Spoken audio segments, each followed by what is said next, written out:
Welcome to the Speech and Language Video Minute. Today, let's talk about how children build their vocabularies. To learn a word, children need to see a match between an object and a word. And then they need to see that match and hear it over and over again at first, maybe even 20 to 50 times to learn a new word. Well, sometimes we feel like we've said a word over and over again, but our child still doesn't understand it.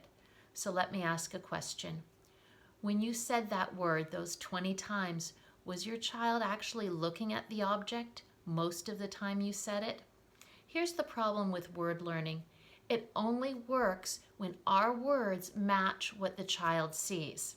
So let me give you an example. Here in front of me on the table, I have a blib. It's a blib. Don't you wish you had a blib? It's an amazing blib.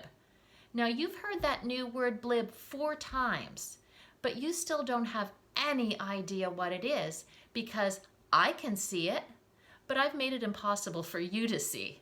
Well, this is what happens when a child is very focused on their own play or looking at something else, and we come in and try to talk about something different, something that they're not paying attention to.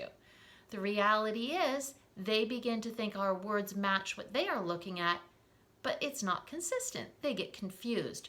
We need to have the same word matching the same object or kind of object over and over again consistently for a child to learn it.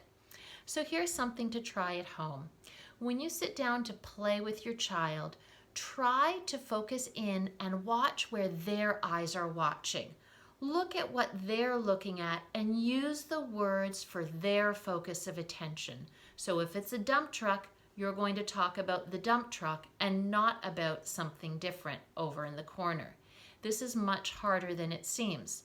Your goal is to follow their eyes, follow their focus, and try to talk only about where they are looking. And over time, that provides children with that consistent match between the object and the word that builds their understanding of language.